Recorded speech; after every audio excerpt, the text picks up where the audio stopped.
Hello and welcome to the UCM podcast. I'm your host for today, Tony Hook, and joining me is a champion of champions, Dr. Ben Kuhn. Ben, what's going on, man? Doing great, Tony. It's good to see you again. Likewise. I think we've never done this before, right? I don't think so. Not between you and me. One of these, Bill was hosting. Right. This is way overdue. Yeah, you're one of the first people I met at a NUCA conference, and so that was 10 years ago, man. Yeah, it's been a while. We're getting old. We're getting gray in our beards. I'm growing mine out. That's it. That's it. Well, hey, welcome to the podcast. Glad you're here. We've got students and doctors alike that watch this thing. And so some of them may not know who you are. Anyone who does know who you are, you're very memorable. So they can't forget. But for those that don't know you, just explain just kind of who you are, where you're practicing, those kinds of things. Sure thing. Back to Dr. Benjamin Kuhn, practicing in Edmonton, Alberta. I've been doing NUCA since I started in 2006. It was when I graduated from Palmer College, the Davenport version. And I took over a practice there, have been trying to grow it and build out systems and get things going to where it's an actual business that runs ever since. And the only other thing, well, not the only other thing, I've done a lot of other things. Sat on a few boards over the years. Currently, I'm only on one. Member of the Upper Cervical Council for the ICA. So as the director there for the last few years, have been on NUCA boards, UCRF, which is the Upper Cervical Research Foundation, and then developed software for analyzing digital x-rays as well, because there wasn't tools that I liked out at the time. So yeah, just a few things we've done over the last 20 years or so. That's right. That's right. And now you purchased the practice. I did, yes. Okay. Yeah, I did that because, I came in as an associate first because I wanted to learn how to do so many of the business things. Like, I've run a business in the past, but there's always ins and outs and ups and downs and things you have to learn. And I didn't want to have to learn those on my dime. I figured I would try and learn them on somebody else's dime while I got paid for it. So that worked out well. I knew going into school and coming out that I was going to buy the practice from him, because I just didn't want to build something from scratch. I knew that wasn't where my biggest strengths lived. I knew I was better at systems and refining and finding the pieces to go together versus trying to get there from scratch. So that was why I purchased the practice. And yeah, I've been nudging the edges and trying to build it out ever since. Right.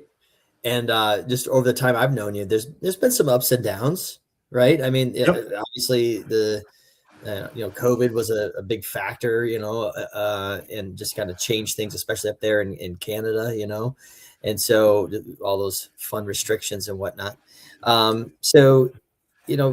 it right to say that it's kind of recently, not that there's only things that you've done now, and we'll unpack what that looks like, but would you say, was it accurate to say that it's only recently that you've kind of found yourself like, where you're going, you know what, I'm ready to stink and scale this sucker? Kind of. I think it's gotten to the point where I've got all the other pieces in place that I feel like it can scale without everything breaking that are harder pieces to fix. Right. And so from a business standpoint, I did things totally backwards and would not suggest people do it that way. Generally, you should get good at the marketing and get people through the door first, so that then you can get busy, find the other things that break, and then fix those. I am weird and dumb in that way. And that I wanted to get all the pieces in place first, so I knew things could be good to scale. So financially, it's not the best way to do it, and you probably shouldn't. If I'm giving advice to up and coming doctors, don't do it the way I did. Break it other ways first. But yeah, anytime you grow, things break. And my biggest goal has been trying to I wanted to get good at what I did to start with. And that was the first thing I put into place. And the first system I worked on is like my first 5 years, and getting that figured out and dialed in. Then I wanted to be able to teach it. And so I spent several years working out the details of what do I do that I just assume people should know that they don't necessarily know, and that then I can impart on others. Then I brought on associates and thought, okay, that's going to help grow the business because they're going to do some of the things I did, and it's going to have capacity, and we're going to grow. And a lot of it didn't grow. And so I was like, okay, now I have to figure out the growth systems. And that's been a lot of what I've been working on. And then also just managing people and the number of employees and people you're managing through all those stages. Like you go from yourself to having a CA to managing multiple CAs to bringing on associates and figuring out what that looks like and how that works and what those contracts will be, what's comfortable for you, what's comfortable for them. So it's just been a iterative process of finding the next hurdle and then getting that going. And I've always wanted to get to the point where I own an actual business. And I know for most people that sounds funny, but I know most chiropractors, we don't own businesses. We own well-paying jobs with support staff. Yes, there we go. Right. And like the key I would differentiate there is like, could it run without you there? And that's been the main thing I've been trying to get to, so that it's an actual business. It's an actual system that I can plug people into and have opportunities for upcoming doctors to be able to get in and get a good paying job, not have to worry about all the stuff I've tried to do, but also then be able to grow and expand it and get it really big. Right. And one of the things you said was, when things, not making sure that things won't break, because as you grow, all those systems get tested. Right. Yes. And so, what you need when you're collecting, 10, 15K a month is not what you need in play at 30 or 40 or 50 or 80, and so there's different needs in those systems that, hey, it worked at this stage, but it is insufficient at this stage. Is that what you have seen over the years? Yeah. Or at least it needs to modify. There's definitely different tools and different elements you need in place at any of those. The biggest thing I've run into has been like, and you can't not break things. If you're going to grow, you're going to come across problems you don't know are there until you run into them and go, oh crap, now I have to solve this. And that's going to happen. Like if you run a business and you are an entrepreneur or do this kind of thing and want to grow, that's a reality. You should get used to it. It's going to happen. I've always tried to predict as best I can what's going to happen. I've gotten relatively good at that, but there's always stuff that's going to come up and surprise you and be things you didn't expect or problems you didn't think were going to occur or that you thought you had solved but don't have solved for this volume of what you're dealing with. My biggest motivation through most of it has been my capacity, because I like to say yes to things. I like to go. I like to do. I like to be involved in all the things. And we all have a limited capacity. Yeah. And so a lot of the systems, a lot of the things I've been trying to build have been like, okay, where can I get back some of my attention, some of my time, some of my focus, so that I can put more into the next thing that is likely to grow or advance me professionally or personally or advance the busince. Right. Because it's back to what you said, like making sure that you're trying to go from a well-paid person to a business owner, And so that's part of it. So like, that's the business owner that you're saying. Those are all business owner mindsets and words that you're sharing. It's like, I need time. I need to be able to focus on what only I can do. I need to give direction and leadership to my team. Those are all things like that. So let's unpack some of that stuff here. Some of these key pieces. Okay. As we're going to unpack like key pieces that you've seen, you have to have to at least be prepared to scale, if not starting to scale. So walk me through something, like mindset. What about your mindset has to be there? I mean, you need a vision of where you want to go. Otherwise, like, you have no idea what to do next. Mm-hmm. And so that's important. Sit and be real with yourself and realize and try and either realize or talk to the people who have done it already, what the downsides are of any stage you want to be at too, because everybody looks at the green grass on the other side of the fence and doesn't realize that it still grows in shit. Yeah, that's it. And so there's crap everywhere. there's problems at every level with every stage, everything you do. Like there are advantages that I would have if I was just a single practitioner running a solo office with nobody else there, because I'd have the freedom and capacity to do other things in my free time.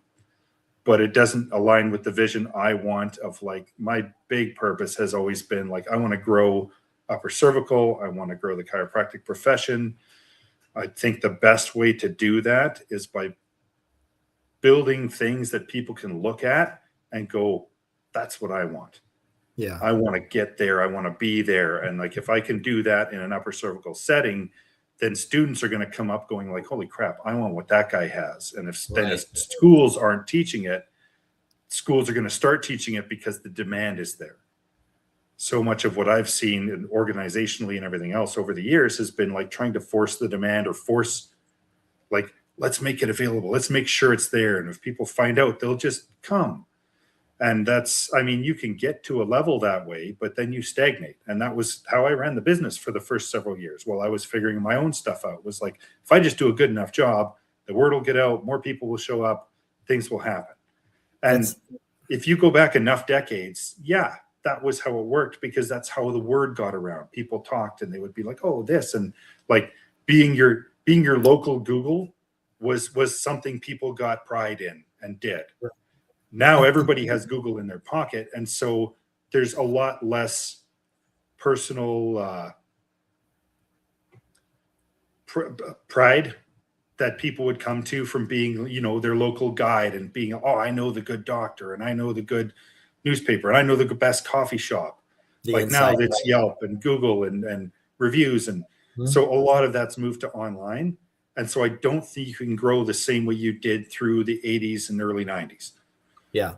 Which was kind of what I had seen and lived through before getting into chiropractic practice, and then thought, oh, I'll just do that and it will grow and things will be good. And I won't have to do a whole bunch of marketing and other stuff. Like, I'll just be awesome and people will show up.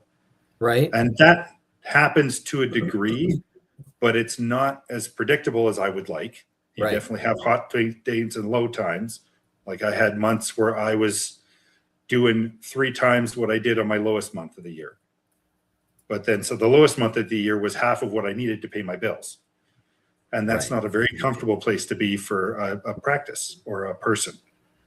Yeah. So and not every doctor's the same as far as like, you know, charisma level, right? So a lot of the high charisma docs, you know, they can build a strong referral practice. Not to say they don't happen, but the percentage of people that can, especially as you just said, in this day and age, it's very low percentage. It may, you know, it was a higher percentage, you know, a few decades ago. Like you just said, that's a great observation that you have there. Yeah, I remember I was at a conference and I was getting ready to go up and speak at that point, all we did was marketing. Now obviously it's more than marketing, but and so I'm getting ready to share like who we are. And the guy right before me, it was one of the teachers. I'm not going to name names or say the conference. So there, I'm not going to do it. And he says, hey, you know, all you got to do, you just need to do a good adjustment, take care of people, and they'll come in. They're going to refer. You don't need to do marketing. You don't need to do ads. You don't need to do any of these other things. We don't need to do videos. And I'm like, thanks. That's like, there's a reason we exist.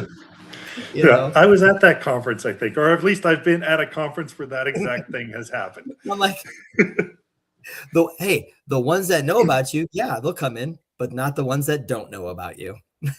Yeah. Anyway, you don't. Well, that was one of the elements. Yeah, that was one of the reasons I actually wanted to do a lot more marketing in that, and have used you guys. Oh, my camera quit. That's all right. I can still hear you. Okay. There you go. Apparently it came back. Interesting. So sorry. Yeah, one of the reasons I wanted to build a lot more marketing was because like from an ethical standpoint, I knew there were a ton of people within 5 miles of my practice who desperately needed me, who didn't know about me. Like I've had a great referral practice forever. And our average patient, to give you an idea, drives an hour each way to come see us. 60% of my practice comes from more than an hour away. Yeah. They're driving 6, 5, 12 hours one way to come see us because we're in the north and there's like really literally nobody else between them and us who does anything even close to what we do. And so I mean, that's a little feather in your cap. And you're like, yeah, I got people who travel, I get people who fly in and all this stuff. And yeah, it feels good to say that. And it's nice to know that you're known outside of your local area. But What also I about can walk down the street and ask 100 people, and maybe one of them would know about us. And right? I'd say that's probably only about a 30% chance that one of them would know about us. Yeah. So I Yeah. wanted So to you're saying build you, that. you consider that like an ethical issue because like you're saying you owe it to your community to bring that kind of care so that they know that they can get help. I want them to know it exists. Yeah. Like I talked to the biggest complaint I get from new patients that come in is like, I didn't even know you were here. I didn't know this existed. Like, how come nobody told me about this? Yeah. And so a big part of what I've been trying to do is like, how can I shorten that and get fewer of those people to where they know and they're just like, I've known about you for years. I've known I needed to do it. Yeah. I just finally reached the point where I was like, screw it. I'm going to pull the trigger and go. Right. And that's like, you're going to get those too. Not everybody's going to come in as soon as they know about you. But if they don't know about you, they can't make that choice. And that's the same, like even when I've built in systems for internal referrals and that, when I tell patients, I'm like, your job isn't to tell people, convince people to come in. Your job is to make sure that the people you care about know that this is an option. Right. Let them know that this is here, that it exists, that it's something you could do. Yep. They're going to decide whether or not they do it or not. Like some of my best friends never came in for care. And there were people I knew I could help who suffered from issues like migraines that were ongoing and consistent. And he got them every week. He's the godson of one of my kids, but has never come in for care. Wasn't interested. And I was like, fine. But great. He knows. You. Yeah. But as long as you know it exists, then I don't feel any responsibility. Yeah, that's on you. Right. That's a good point. When I've got something I know that's true and I know it's valuable to people, I want to get that word out. And that's really what I try to do with the marketing. I'm not trying to convince anybody to come in. I'm trying to give them the information that I know that I believe can help them. Right. Look, just circling back, though, we're talking about the key pieces to have in play as for a practice so that you can scale, you can be scaling, and that it's going to continue on in that trajectory. You're not going to hit these roadblocks. So you shared mindset. You talked about making sure that you have solid vision, that making sure that you have a mission focus, and that's kind of how we got onto the marketing stuff and the referral stuff, because it's like, if your mission is to help sick and suffering people find hope and healing, then we should be telling everybody, and equipping our patients then to go and tell everybody, and our team to be telling everybody, etc. So there's some of that mindset. But speaking of team, what is the role of a team in regards to scaling? I saw you've gone through some transitions with teams. So talk to us about that. For sure. I think the team really comes in when you need more bandwidth, when you need more time. Like you'll reach a point at any point, like where you've just, like I said, it comes to capacity, and everybody's capacity in different ways is different. I wanted to get, like I said, good at taking care of people. And so wasn't really focused on building out the things. I wanted to get technically excellent first. And then once I got technically excellent and figured, okay, now I've learned how to train it, I wanted to bring people in so that the capacity could grow, so that more people could get taken care of. Because there was months I was running my butt off and had no time to do anything else. Like I couldn't put the time into learning how to market or do any of this stuff, or even go out and meet other doctors or get the word out, because I was just like, I was tapped. I was done. I didn't have capacity left to do it. And I was like, I need associates. I need people who can work with me, who can produce the same level of care, and I can train them to do that can then go. And then once you get to that point, you start spending more time managing them, training them. That eats up some of your time. And so it's always a trade-off. And what you're really trying to do, Alex Hormozi talks about this a ton, but you're really trying to find the current bottleneck you've got and then solve that problem. And that's really all it ever is. As long as you have something you're aiming at, which is where the vision, goal, mission comes from. Like, as long as you know what you want to go for, you go as hard as you can towards that. And when something starts dragging you back and feeling like this is a problem that just keeps me from getting there, that's then the next problem you have to solve. And they're all kind of the same, but they're going to hit at different times for different people. Mm-hmm. Like I said, the marketing one was the one I've hit closer to what I think is the end, at least the end of the current stages I can see for growth. Because as soon as I start getting busier, there's going to be another one. And then I'll have to figure out what that is and whether it's a person that goes in place to solve that, whether it's a systematized thing that I can build out where then a person doesn't have to do it and it just works so the people who are in place can do it because the systems increased their capacity. That's been a big reason I've built so many systems around my practice, is because thinking is hard. It takes a lot of work. It burns a lot of energy. There's only so much really good, creative, problem-solving thinking you can do in a day. In my mind, at least, or in my experience, maybe other people have more capacity than I do. and it's frustrating. It can be frustrating, it can be discouraging, and it's like, and some people are like, I just don't want to push through this. It's not worth it, or and it takes away from other areas of life too, because you also are human beings. Absolutely, yeah. And I mean, it's going to be frustrating. Like, you don't know what you don't know, and when you run into a problem you can't solve, it's because you don't know how to solve it. Right. And then you can talk to people who have solved it and try and get their input.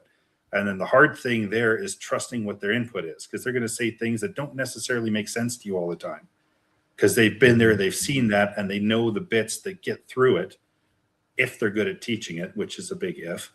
Some people are great at doing, but have no idea really how they got there. They just kind of stumble through and are successful. Yeah. Yep.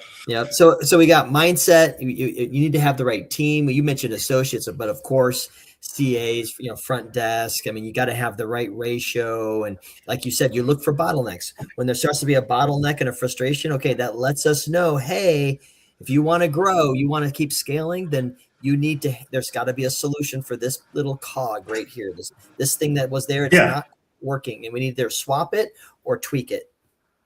Exactly. And it's just finding those spots, and then being able to identify those is probably one of the biggest skills you can develop. And it's not always obvious. Like, you can be, I'm not busy enough, and I need more new patients. But if you're getting new patients in and you're not converting them, then that's the bigger problem. Or if you get them in and you're converting them, but then they fall off within a couple of weeks because you're not presenting like an appropriate value proposition, you're not giving them a good reason for the level of care you think they need ongoing, then that's really the problem that needs to be solved. And you may be getting enough new patients through the door to get to where you want to go, but not being able to hold them or keep them. And so getting to that point is really, it gets into diving into the data and knowing what your practice is, what the numbers are, how long people stay, how often you see them in a year once you get them in, what your conversion rates are from people coming through the door to when they decide to become a patient, whether, and getting an idea too, like, you're not going to get 100%. Like, no, even if you do things for free, you're not going to get every person who comes through the door going like, yep, you're awesome, let's do this. Some of them are just going to think you're a weirdo and not want to do it. Right. And I've had people who've done that. So it's just it's my biggest thing I've learned in the last while, which isn't necessarily the first thing you should learn, but is an element that you learn all the way through, is like, what are appropriate numbers to hit for each of those elements. Like, you're not going to convert 100%. If you convert 90%, that's great, but it probably means you're way underpriced for what you should be to be able to actually get to the volume you want to be at. Or maybe you're at the volume you want to, like, it's all balancing the equations. And so I don't know that there's any perfect, like, oh, well, here. Like, I know where to be for where I want to go and what I want to do. But some people get at that. Go ahead. But you would have to, then you would agree with this, though. You must track your stats. You have to. Otherwise, you're shooting in the dark. Unless you're just like, if somebody's perfectly happy with where they are, they're probably not watching this podcast. So we're not talking to you. I'm talking about that. Because if you're perfectly happy where you are and everything's been consistent and the same, and if you have little ups and downs, you're like, it's no big deal, I'm good. Then you're good. Everything's working the way you want it to be. Like, you're done. You don't have to mess with that. However, if you have somewhere you want to go that isn't where you're at, you have to track the numbers. Yeah. And then figure out the numbers that matter towards the goal you're wanting to aim at. Okay.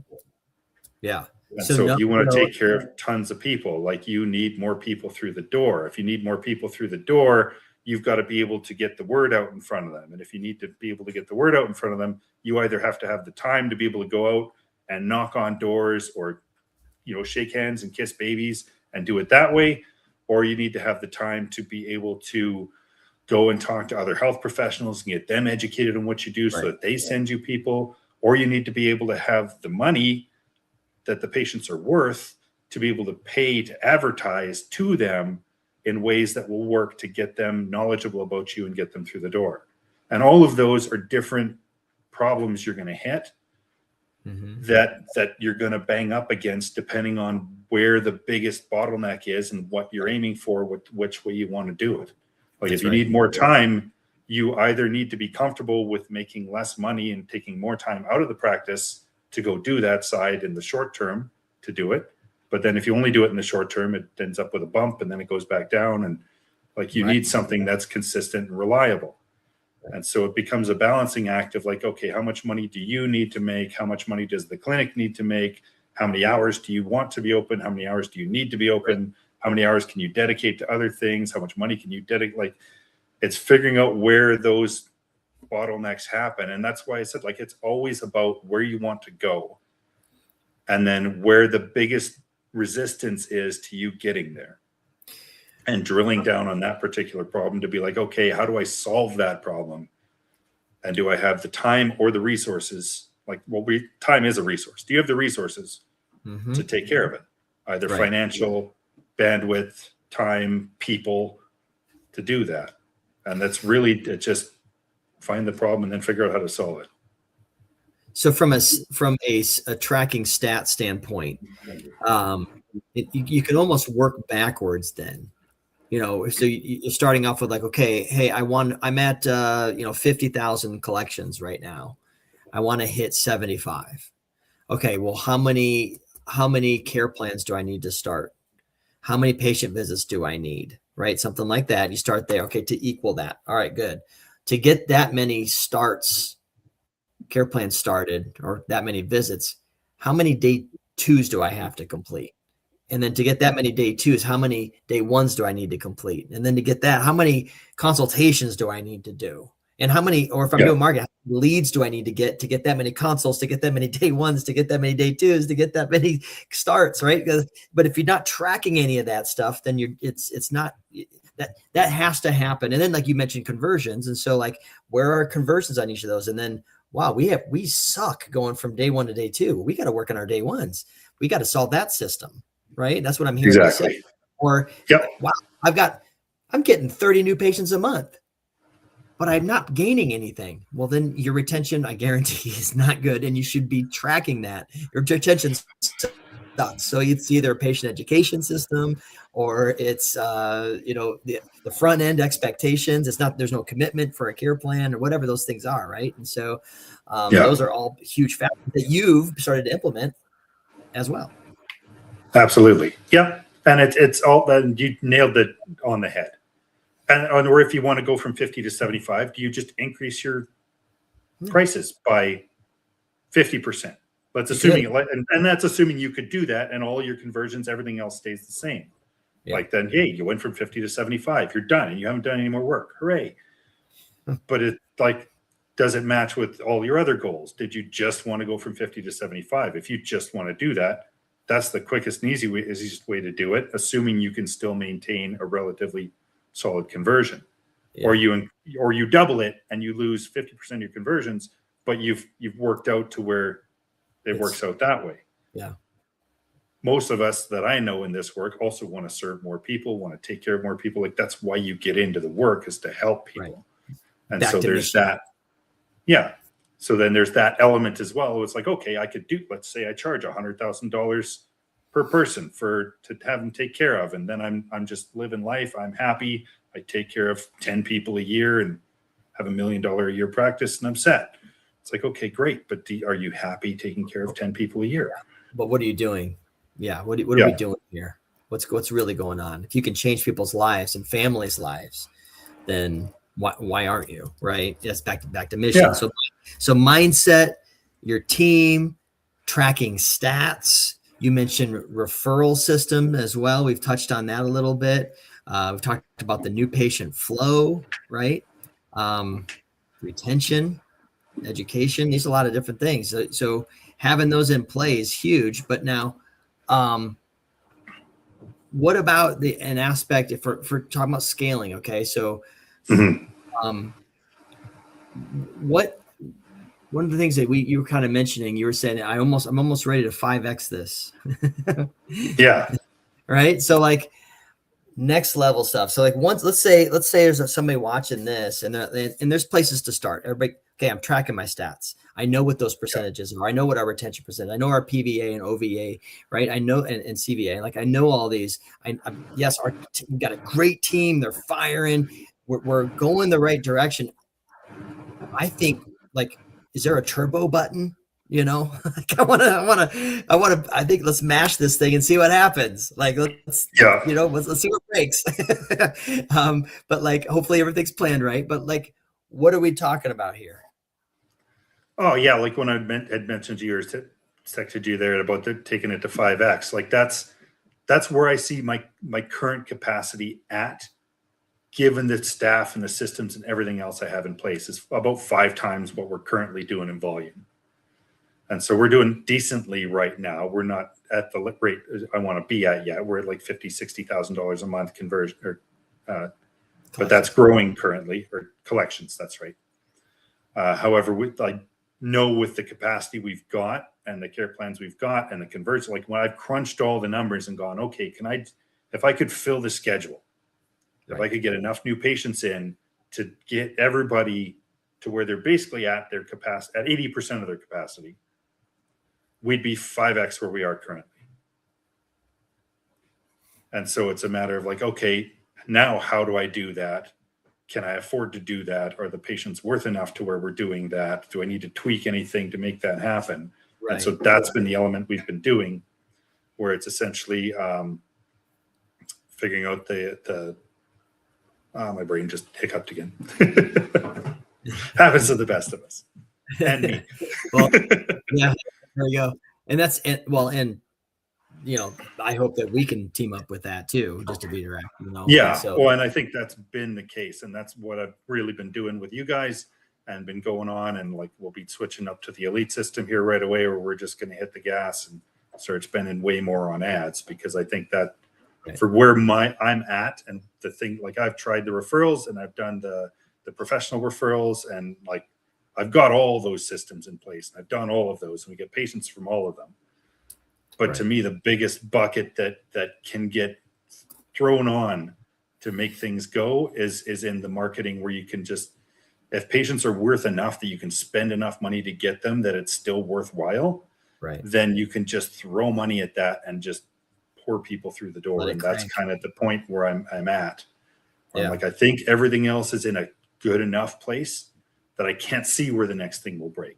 So I want to just hit the gas on this problem, because I'm like, now this is the one. Let's go. And when I hit the gas on that and we break it, okay, now what's the next one? That's right. But you're at a higher level, and then you can see, like, you climb to a higher point and you can see further. You can see more of the map and determine where what the next turn needs to be and where the next problem is to fix. Yeah. And that's one of the reasons that we designed the Atlas Engine Elite, is so that when people are when those clients have these things in place, and it's like, okay, like we're rolling, like let's do how this. Big you want to go? Let's go. How hard do you want to turn that dial? How much gas do we put in the engine? Hit the turbo. Exactly. We've designed that for that reason. That's like the turbo button, the 5X button, so I'm looking forward to having you mash that button. I'm looking forward to it too. Helping more people, man. Woo! Yeah, absolutely. So, okay, let's close. Let's bring this to a close here. We've covered a ton of stuff, making sure your mindset is good, your team's good, you're tracking your stats, you've got a new patient system, education system, referrals, retention, all these different things. They have to be in play. They've been tested. They've shown that they're true, that they're proven. Anything for those that are just starting off, they're like, where do I start? That's so many things. Where do I start with all this? Maybe they're a student watching this. Where do they start? I think the first and best thing you can start with is in talking to people. And either that can be people that you get through the door, like you can come in as an associate and get patients in that you can then talk to. Like, you need enough confidence in what you're saying and what you're able to do to get to the point where you can convey that confidence to someone else.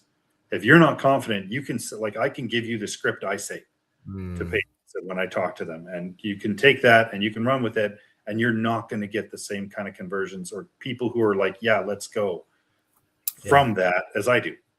And I mean, to give you, like, we go from a $97 consult, we keep the cost really low, but we spend an hour and a half with the patients when we do that. However, then we convert them to a $2,500 initial care plan over 8 weeks. Right. So it's a big jump, and we've got like a 60% conversion on that. So it's a good consult. However, if you don't have like, if you haven't done it, if you don't own the confidence of what you're doing, like, first doctors, when they come in, they're getting 20 or 30% conversions. Right. And so I don't want to give them patients I've spent a lot of money to get, because I'm going to lose money on that. And so that's, again, it comes down to figuring those things out. And there's always elements like always work on making things better, but don't get paralyzed by needing it to be perfect, because it won't be. And even if it's perfect now, it's not going to be perfect for the next stage that you want to get to. Get used to working. Get comfortable with good enough to move forward.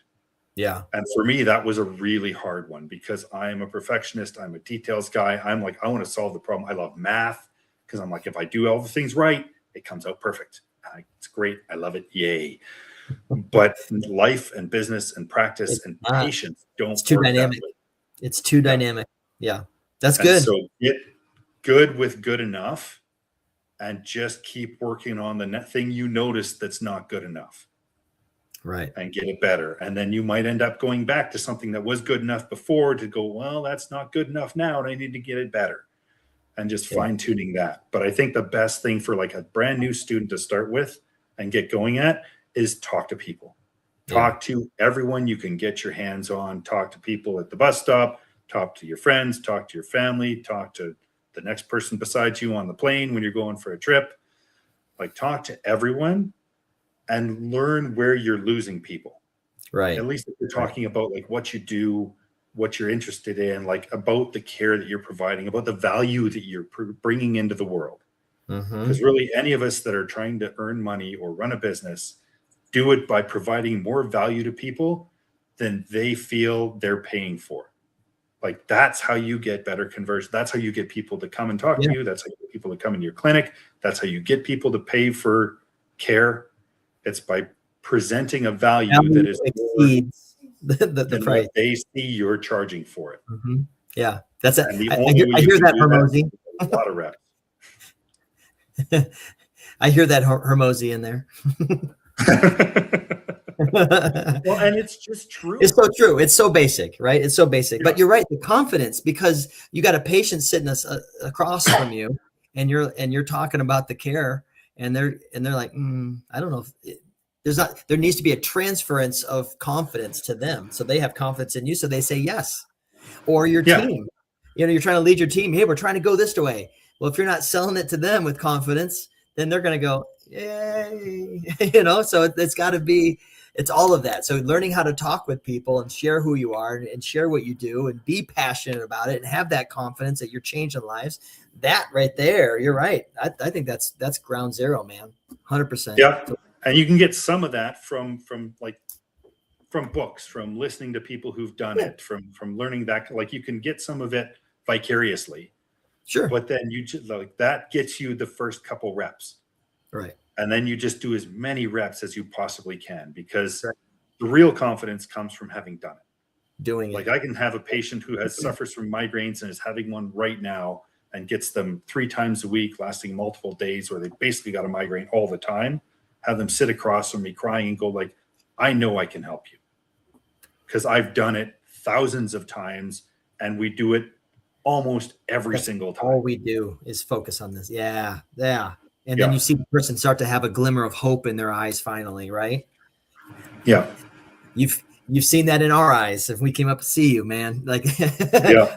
personal level, man. I'm so appreciative of you. You know that. Yeah, that's huge. That's so huge. So yeah, Doc, thank you so much for sharing these things. There's a lot of nuggets in here about systemization to scale, practice, growth. Like that is huge. There's so many good things in here. And so thank you so much for sharing your bumps and bruises with us and how you got better. Some expensive bumps and bruises. That's it. Learn from our mistakes, right? Absolutely. It's my pleasure. I love it. Like my goal, like I said, is growing the profession, growing the practice, growing upper cervical, creating demand for it that is just everywhere. And so this fits exactly in with what I do. And I can sit and talk about this stuff all day and dive into the weeds and get into the individual things for one particular case or cover broad scope like we've kind of tried to do today. And I love it. Cool. I'm glad, and I'm awesome. happy to support you guys, and I know you guys want the same thing and are doing it too, which is brothers in arms. Yeah, that's right. I love it. Good wrap up, man. That was all you. And those that thanks for tuning in. We appreciate you. You're the reason we do this. And go team upper cervical.